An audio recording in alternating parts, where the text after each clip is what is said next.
રહ્યા છો વાયનાઇન ન્યૂઝ. હવે જોઈએ અગત્યના સમાચાર. MS યુનિવર્સિટીની ફાઇન આર્ટ્સ ફેકલ્ટીમાં દુઃખદ ઘટના બની હતી, જેમાં વલસાડની વિદ્યાર્થીની કાજલ ચૌધરી સ્ટુડિયોમાં કામ કરતી હતી ત્યારે અચાનક જ વીજ કરંટ લાગતા ગંભીર રીતે ઘાયલ થઈ હતી. સારવાર માટે તેમને ખાનગી હોસ્પિટલમાં ખસેડવામાં આવ્યા હતા, પરંતુ હાજર તબીબે મૃત જાહેર કર્યા હતા. આ ઘટનાથી ફેકલ્ટીમાં ગમગીનું વાતાવરણ છવાઈ ગયું છે. આ ઘટનાને પગલે આજે ABVPના કાર્યકર્તાઓ યુનિવર્સિટી હેડ ઓફિસ ખાતે રજૂઆત આપવા પહોંચ્યા હતા, પરંતુ તેઓ પહોંચે તે પહેલાં જ હેડ ઓફિસનો દરવાજો બંધ કરી દેવામાં આવ્યો હતો. રજૂઆતમાં સ્પષ્ટ માંગ કરવામાં આવી છે કે યુનિવર્સિટી પરિસરમાં CCTV કેમેરા લગાવવામાં આવ્યા છે. જ્યાં રિપેરિંગની જરૂર હોય ત્યાં તાત્કાલિક રિપેરિંગ કરવામાં આવે. મૃતક વિદ્યાર્થીના પરિવારને આર્થિક મદદ આપવામાં આવે. યુનિવર્સિટી સ્તરે સેફ્ટી કમિટીની રચના કરવામાં આવી અને સમગ્ર ઘટનાની નિષ્પક્ષ તપાસ હાથ ધરવામાં આવી છે. સાથે જ ફેકલ્ટીના CCTV ફૂટેજ જાહેર કરવા તથા ઝડપી નહીં મળે તેવા પગલાં લેવામાં આવે તેવી પણ માંગણી કરવામાં આવી છે. ABVPએ ચીમકી ઉચ્ચારી છે કે જો સમયસર યોગ્ય કાર્યવાહી નહીં થાય તો ઉગ્ર આંદોલન સાથે હાથ ધરવામાં આવશે.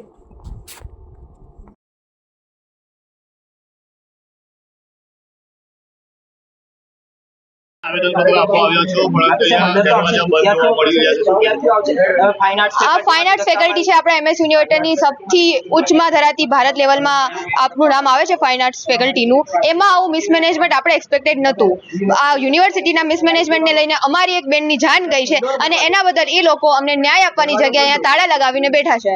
પણ જ્યાં સુધી અમને ન્યાય નહીં મળે અમે અહીંયા જ બેઠા રહીશું. ભલે અમારે આખી રાત રહેવું પડે કે 5 દિવસ રહેવું પડે, પણ તાળું ખોલશે નહીં તો અમે તોડાવશું, પણ એ લોકોને ખોલવું પડશે.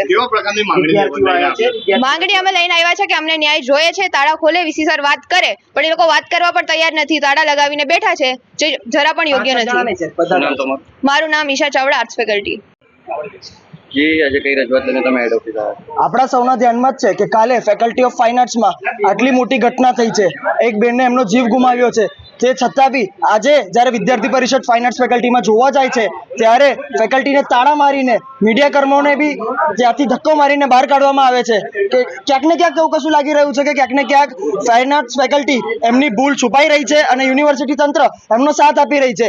એટલે જ આ દરવાજા આજે VC ઓફિસમાં જવાનો જે દરવાજો છે, વિદ્યાર્થીઓને અંદર જવાનો જે દરવાજો છે, એ બધું બંધ કરવામાં આવ્યું છે. ક્યાંક ને ક્યાંક લાગી રહ્યું છે કે યુનિવર્સિટી તંત્ર અને ફાઇન આર્ટ્સ ફેકલ્ટી બંને સાથે મળીને આ એક બેનને જે એમનો પોતાનો જીવ ગુમાવ્યો છે એ બેનનો ન્યાય આપી નથી રહી. આજે આવેદનપત્ર આપવા રજૂઆત કરવા છો, પરંતુ અહીંયા તાળાબંધી કરવામાં આવી છે. શું કહેશો? તમારા માટે જવા માટે પણ જગ્યા નથી.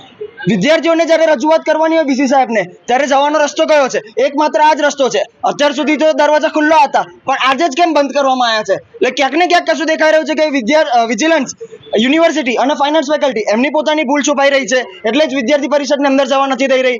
એમની ભૂલ બહાર આવે, ખબર પડે લોકોને, એ એમને નથી જોઈતું. એટલે જ એમને અંદર નથી જવા દઈ રહ્યા. જ્યાર સુધી એ બાળકીને ન્યાય નહીં મળે ત્યાર સુધી વિદ્યાર્થી પરિષદ લડત આપતું રહેશે. જ્યાર સુધી વિદ્યાર્થી પરિષદે આજે ધરના પ્રદર્શન કર્યું છે, પણ આવતીકાલે જરૂર પડી તો આનાથી બી ઉગ્ર આંદોલન કરવાની તાકાત વિદ્યાર્થી પરિષદમાં છે. વેદ ત્રિવેદી, અખિલ ભારતીય વિદ્યાર્થી પરિષદ, MS યુનિવર્સિટી અધ્યક્ષ. Subscribe now and press the bell icon. Never miss an update.